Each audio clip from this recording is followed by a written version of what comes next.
नमस्ते जी। 365 बुकनेस चैनल में आपका बहुत बहुत स्वागत है। The power of your subconscious mind पुस्तक का आज अध्याय नंबर 7 शुरू करते हैं। अध्याय का टाइटल है अवचेतन का झुकाव जीवन की तरफ है। आपका 90% से अधिक मानसिक जीवन अवचेतन है।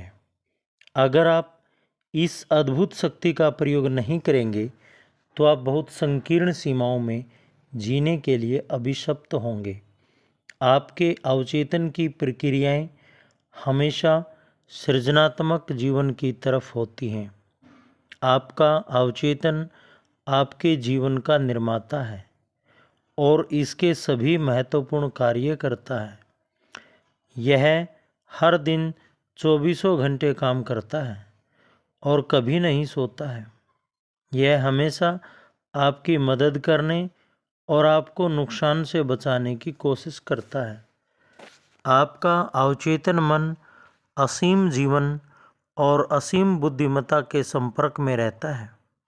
इसके आवेग और विचार का रुख हमेशा जीवन की ओर होता है। अधिक व्यापक व उदात्त जीवन की महत्वाकांक्षाएं, प्रेरणाएं और सपने अवचेतन से ही उत्पन्न होते हैं। आपके सबसे गहन विश्वास वे होते हैं जिनके बारे में आप तर्क वितर्क नहीं कर सकते, क्योंकि वे आपके चेतन मन से नहीं बल्कि आपके अवचेतन मन से आते हैं। आपका अवचेतन आपसे अंतर्ज्ञान, आवेगों, अनुभूतियों, संकेतों, मनोकामनाओं और विचारों के जरिए बात करता है। यह हमेशा आपको प्रेरित करता है कि उठो, बाधाएं पार करो, विकास करो, आगे बढ़ो, रोमांच हासिल करो और ज़्यादा ऊंचाई पर पहुंचो। प्रेम करने या दूसरों का जीवन बचाने की इच्छा आपके अवचेतन की गहराइयों से आती है। उदाहरण के लिए 18 अप्रैल 1906 को सैन फ्रांसिस्को में भीषण भूकंप आया तथा अग्निकांड हुआ। जो बीमार और अपाहिज लोग लंबे समय से बिस्तर पर पड़े थे, वे भी संकट की इस घड़ी में उठ बैठे और उन्होंने बहादुरी तथा शक्ति के कई आश्चर्यजनक काम कर दिखाए। उनमें दूसरों को हर कीमत पर बचाने की प्रबल इच्छा जागृत हुई और उनके अवचेतन ने उसके अनुरूप प्रतिक्रिया की। महान कलाकार, संगीतकार, कवि, वक्ता और लेखक अपनी अवचेतन शक्तियों के साथ सामंजस्य बना लेते हैं और प्रेरित हो जाते हैं। रॉबर्ट लुई स्टीवेंसन सोने से पहले अपने अवचेतन को प्रेरित करते थे कि नींद के दौरान वह उनके लिए कहानियाँ खोजे। जब भी उनके बैंक खाते से पैसे कम हो जाते तो वे हमेशा अपने अवचेतन को एक अच्छा बिकने वाला उपन्यास देने को कहते थे। स्टीवेंसन ने बताया कि उनके अवचेतन मन की बुद्धिमत्ता ने उन्हें कहानी सीरियल की तरह टुकड़ों में दी। इससे पता चलता है कि आपका अवचेतन आपके माध्यम से कितनी महान और समझदारी भरी बातें व्यक्त करता है, जिनके बारे में आपका चेतन मन जरा भी नहीं जानता है। मार्क ट्वेन ने कई बार बताया था कि उन्होंने जीवन में कभी काम नहीं किया। उनका सारा हास्य और महान लेखन अवचेतन मन के अथाह भंडार का दोहन करने की योग्यता का परिणाम था। किस तरह शरीर मस्तिष्क की कार्यविधि को चित्रित करता है? आपके चेतन और अवचेतन मन की अंतरक्रिया के लिए तंत्रिकाओं के सामंजस्यपूर्ण सिस्टम्स के बीच भी उसी तरह की अंतरक्रिया जरूरी होती है। सेरिब्रोस्पाइनल या स्वैच्छिक तंत्र चेतन मन का अंग है। स्वतंत्र तंत्र अवचेतन मन का अंग है। स्वैच्छिक तंत्र द्वारा आप अपनी शारीरिक इंद्रियों से अनुभूति पाते हैं और शरीर की गतिविधियों पर स्वैच्छिक नियंत्रण करते हैं। इस सिस्टम का नियंत्रण केंद्र मस्तिष्क के सेरिब्रल कॉर्टेक्स में है। स्वतंत्र तंत्रिका तंत्र को कई बार अनैच्छिक तंत्रिका तंत्र भी कहा जाता है। इसकी गतिविधि के केंद्र मस्तिष्क के दूसरे हिस्सों में होते हैं, जिनमें सेरिबलम, ब्रेन स्टेम और एमिगडेला शामिल हैं। इन अंगों के शरीर के महत्वपूर्ण तंत्रों के साथ अपने संबंध होते हैं और वे उनके महत्वपूर्ण कार्यों में मदद करते हैं, चाहे सचेतन जागरूकता न हो। ये तंत्र अलग अलग या एक साथ काम कर सकते हैं। उदाहरण के लिए, जब खतरे की अनुभूति सेरिबेलम के स्विचिंग केंद्र पर आती है तो संदेश चेतन कॉर्टेक्स और अवचेतन एमिगडेला दोनों को भेजे जाते हैं। हो सकता है कि चेतन रूप से खतरे को पहचानने और उसका मूल्यांकन करने से पहले ही व्यक्ति का रक्षात्मक तंत्र दोनों खतरे पर प्रतिक्रिया करने लगे। मानसिक और शारीरिक अंतर संबंध को देखने का एक आसान तरीका यह एहसास करना है कि आपका चेतन मन किसी विचार को पकड़ लेता है जो आपकी तंत्रिकाओं को स्वैच्छिक तंत्र के संवेगों के अनुरूप श्रृंखला है। आपकी तंत्रिका के अनैच्छिक तंत्र में इसी तरह का एक प्रवाह उत्पन्न होता है जिससे विचार आपके अवचेतन मन तक पहुंच जाता है, जो आपका रचनात्मक साधन है। इसी तरह आपके विचार वस्तुओं में बदल जाते हैं। आपके चेतन मन द्वारा सोचा और सच माना गया हर विचार आपके कॉर्टेक्स द्वारा मस्तिष्क के अन्य अंगों तक भेजा जाता है, जो आपके अवचेतन मन का साथ देते हैं। फिर अवचेतन मन इसे आपके शरीर में बनाता है और वास्तविकता के रूप में आपके संसार में लाता है। एक बुद्धि है जो शरीर की देखभाल करती है। जब आप कोशिकाओं और अंगों की संरचना का अध्ययन करते हैं, जैसे आँख, कान, दिल, लीवर, ब्लैडर आदि, तो आप पाते हैं कि उनमें कोशिकाओं का समूह सामूहिक बुद्धि का निर्माण करता है ताकि सामंजस्य में काम हो सके। वे आदेश लेने और मास्टरमाइंड यानी चेतन मस्तिष्क के सुझावों का पालन करने में सक्षम होते हैं। एकल कोशीय जीव के अध्ययन से यह पता चलता है कि आपके जटिल शरीर में क्या चलता रहता है। हालांकि एकल कोशीय जीव में कोई अंग नहीं होते हैं, लेकिन इसके बावजूद यह गति, पाचन, पोषण, उत्सर्जन के मूलभूत कार्य करके मस्तिष्क की क्रिया और प्रतिक्रिया के प्रमाण देता है। कई लोग कहते हैं कि एक बुद्धि आपके शरीर की देखभाल करती है, बशर्ते आप इसे काम करने दें। यह एक तरह से सच है। मुश्किल यह है कि चेतन मन हमेशा बाहरी अनुभूति और इंद्रियगत प्रमाण के कारण इसमें हस्तक्षेप करता है। इससे झूठे विश्वास, डर और राय बलवान हो जाते हैं। जब आपके अवचेतन मन में मनोवैज्ञानिक भावनात्मक कंडीशनिंग द्वारा डर, झूठे विश्वास और नकारात्मक ढांचे दर्ज होते हैं, तो अवचेतन मन के पास इसे दिए जा रहे ब्लूप्रिंट पर काम करने के अलावा कोई रास्ता नहीं बचता है। अवचेतन मन निरंतर सामान्य हित में काम करता है।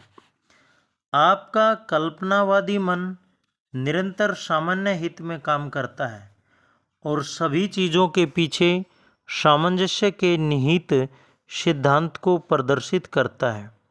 आपके अवचेतन मन की अपनी खुद की इच्छा है और यह अपने आप में बहुत वास्तविक है। आप चाहें या न चाहें यह दिन रात काम करता है। यह आपके शरीर का निर्माता है, लेकिन आप इसके निर्माण को देख, सुन या महसूस नहीं कर सकते। यह बिल्कुल खामोश प्रक्रिया है। आपके अवचेतन का अपना खुद का जीवन है, जो हमेशा सामंजस्य, सेहत और शांति की ओर होता है। इसके भीतर दैवी मानदंड है, जो आपके माध्यम से हर समय अभिव्यक्ति चाहता है। इंसान सद्भाव के निहित सिद्धांत के साथ कैसे हस्तक्षेप करता है? सही या वैज्ञानिक तरीके से सोचने के लिए हमें सत्य मालूम होना चाहिए। जैसा प्राचीन कहावत कहती है, आपको सच्चाई जाननी होगी। सत्य आपको मुक्त कर देगा। सच्चाई जानना अवचेतन मन की असीमित बुद्धि और शक्ति के सामंजस्य में रहना है, क्योंकि अवचेतन का झुकाव हमेशा जीवन की दिशा में रहता है। जाने अनजाने में किया गया हर सामंजस्यपूर्ण विचार या कर्म हर तरह के विवाद और सीमाएं पैदा कर देगा। वैज्ञानिक बताते हैं कि हर 11 महीनों में आपका शरीर नया बन जाता है। इसका मतलब है कि शारीरिक दृष्टि से आप सिर्फ 11 महीने बूढ़े हैं। अगर आप डर, क्रोध, ईर्ष्या और दुर्भावना के विचारों से अपने शरीर में दोबारा दोष आने देते हैं, तो इसमें आपके सिवा और कोई दोषी नहीं है। आप अपने कुल विचारों का योग हैं। आप नकारात्मक विचार और छवियां रखने से इनकार कर सकते हैं। अंधेरे से छुटकारा पाने का तरीका रोशनी है। ठंड से उबरने का तरीका गर्मी है।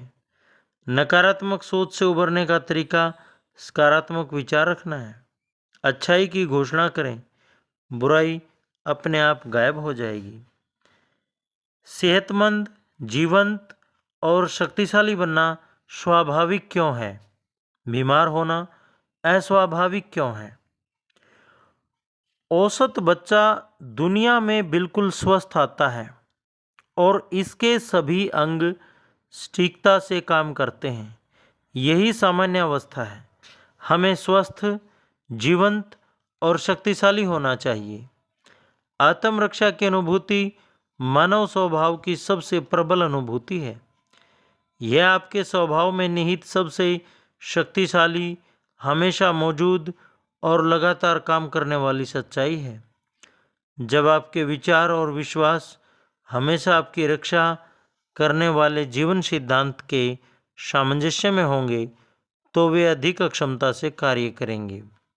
इससे यह निष्कर्ष निकलता है कि असामान्य परिस्थितियों के बजाय सामान्य परिस्थितियां ज़्यादा आसानी और निश्चितता से वापस पाई जा सकती हैं। बीमार होना असामान्य है। बीमारी का यह अर्थ है कि आप जीवन की धारा के विपरीत जा रहे हैं और नकारात्मक सोच रहे हैं। जीवन का नियम विकास का नियम है। पूरी प्रकृति खामोशी से लगातार धीरे धीरे विकास करके इस नियम के प्रमाण देती है। जहाँ भी विकास और अभिव्यक्ति है, वहाँ जीवन है। जहाँ जीवन है, वहाँ सामंजस्य है, और जहाँ सामंजस्य है, वहाँ आदर्श स्वास्थ्य है। अगर आपकी सोच आपके अवचेतन मन के रचनात्मक सिद्धांत के सामंजस्य में है, तो आप सामंजस्य के निहित सिद्धांतों का लाभ उठा रहे हैं। अगर आपके विचार सामंजस्य के सिद्धांत के अनुरूप नहीं हैं, तो ये आपसे चिपक जाएंगे, आपको सताएंगे, आपको चिंतित करेंगे और अंततः बीमारी उत्पन्न कर देंगे। अगर इसके बाद भी इन विचारों को नहीं छोड़ा गया, तो शायद मृत्यु भी उत्पन्न कर देंगे। बीमारी के उपचार में आपको अपने पूरे तंत्र में अवचेतन मन की महत्वपूर्ण शक्तियों का प्रवाह और फैलाव बढ़ाना होगा। डर, चिंता, तनाव, ईर्ष्या, नफरत और अन्य हर विनाशक विचार को हटाकर ऐसा किया जा सकता है। ये विचार आपकी तंत्रिकाओं और ग्रंथियों को कमज़ोर तथा नष्ट कर देते हैं। बॉडी टिश्यू को भी जो सारे अवशिष्ट पदार्थों के उत्सर्जन को नियंत्रित करता है और शरीर को साफ करता है। आइए अब एक उदाहरण से समझते हैं कि किसी की रीढ़ की हड्डी कैसे ठीक हुई। पॉट्स डिजीज या रीढ़ की टीबी बच्चों की भयंकर बीमारी होती है। इंडियाना के इंडियानापोलिस में रहने वाले फ्रेडरिक एंड्रूज को यह बीमारी हो गई। इससे वह अपाहिज हो गया। वह पैरों से नहीं चल सकता था और उसे हाथों तथा घुटनों के बल चलना पड़ता था। डॉक्टर ने इस बीमारी को लाइलाज घोषित कर दिया। एंड्रूज को यह फैसला मंजूर नहीं था। वह प्रार्थना करने लगा। उसने अपनी सकारात्मक घोषणा तैयार की। इसे उसने दिन में कई बार दोहराया और मानसिक रूप से आवश्यक गुणों को ग्रहण किया। मैं पूर्ण, आदर्श, सशक्त, शक्तिशाली, प्रेमपूर्ण, सामंजस्यपूर्ण और खुश हूँ। सोते जागते यही प्रार्थना उसके होठों पर रहती थी। वह दूसरों के लिए भी प्रार्थना करता था और प्रेम तथा सेहत के विचार भेजता था। मानसिक नज़रिया और प्रार्थना का यह तरीका कई गुना होकर उसके पास लौटा। आस्था और लगन से उसे काफ़ी फायदा हुआ। मन में डर, क्रोध, ईर्ष्या या जलन के विचार आने पर वह तत्काल सकारात्मक घोषणा करने लगता था। उसके अवचेतन मन ने उसकी आदतन सोच की प्रकृति के अनुरूप प्रतिक्रिया की। वह सशक्त और स्वस्थ बन गया। बाइबल के इस कथन का यही अर्थ है, अपने रास्ते जाओ, तुम्हारी आस्था ने तुम्हें पूर्ण बना दिया है। अवचेतन शक्तियों में आस्था आपका इलाज करती है। एक युवक अवचेतन मन की उपचारक शक्ति पर मेरे भाषण सुनने आता था। उसकी आंखों में गंभीर समस्या थी। नेत्र विशेषज्ञ ने उससे कहा कि उसे एक नाजुक और खतरनाक ऑपरेशन कराना होगा। प्रार्थना के वैज्ञानिक आधार के बारे में सीखने के बाद इस युवक ने खुद से कहा, मेरे अवचेतन ने मेरी आंखें बनाई हैं, इसलिए यह मेरा उपचार कर सकता है। हर रात को सोने से पहले वह निष्क्रिय ध्यान की अवस्था यानी नींद जैसी अवस्था में जाता था। उसका ध्यान नेत्र विशेषज्ञ पर केंद्रित था। उसने कल्पना में डॉक्टर को साफ देखा और यह कहते सुना, चमत्कार हो गया है। उसने हर रात सोने से पहले 5 मिनट तक यह बार बार सुना। 3 सप्ताह बाद वह एक फिर नेत्र विशेषज्ञ के पास गया, जिसने उसकी आंखों की जांच की। डॉक्टर को जब यकीन नहीं हुआ तो उसने उसकी दोबारा जांच की और हैरानी से बोला, यह तो चमत्कार हो गया। क्या हुआ था? इस व्यक्ति ने नेत्र विशेषज्ञ के काल्पनिक शब्दों के माध्यम से अपने अवचेतन मन पर छाप छोड़ी थी, ताकि इसे विश्वास दिलाया जा सके और विचार पहुंचाया जा सके। दोहराव, आस्था और उम्मीद से उसने अपने अवचेतन मन में यह विचार भरा। उसके अवचेतन मन ने उसकी आंखें ठीक कर दी। अवचेतन मन में आंख की सामान्य स्वस्थ अवस्था का आदर्श ब्लूप्रिंट था। जब यह आंख को स्वस्थ करने के विचार से भर गया तो तत्काल आंख का उपचार करने लगा। यह उदाहरण इस बात का प्रमाण है कि अवचेतन की उपचारक शक्ति में आस्था आपका इलाज कर सकती है। अंत में पूरे चैप्टर का सारांश। आपका अवचेतन आपके शरीर का निर्माता है और हर दिन 24 घंटे काम करता है। नंबर 2, सोने से पहले अपने अवचेतन को किसी समस्या का जवाब खोजने का काम सौंपें, यह उसे कर देगा। नंबर 3, अपने विचारों पर नज़र रखें। जिस विचार को सच मान लिया जाता है उसे आपका चेतन कॉर्टेक्स अवचेतन मस्तिष्क तंत्र तक भेज देता है और फिर यह वास्तविकता बनकर आपकी दुनिया में प्रकट हो जाता है। नंबर 4, जान लें कि आप अपने अवचेतन मन को नया ब्लूप्रिंट देकर खुद को दोबारा बना सकते हैं। नंबर 5, आपके अवचेतन का झुकाव हमेशा जीवन की तरफ होता है। अपने अवचेतन मन में वही आधार वाक्य भरें जिसे आप सच करना चाहते हैं। नंबर 6, आपका शरीर हर 11 महीने में नया बन जाता है। अपने विचार बदलकर अपने शरीर को बदल दें। नंबर 7, स्वस्थ होना सामान्य है, बीमार होना असामान्य है। नंबर 8, ईर्ष्या, डर, चिंता और तनाव आपकी तंत्रिकाओं तथा ग्रंथियों को कमजोर या नष्ट कर देते हैं। नंबर 9, आप चेतन रूप से जिसमें विश्वास करते हैं और जिसे सच मानते हैं वह आपके मस्तिष्क, शरीर और परिस्थितियों में प्रकट हो जाएगा। अच्छाई की घोषणा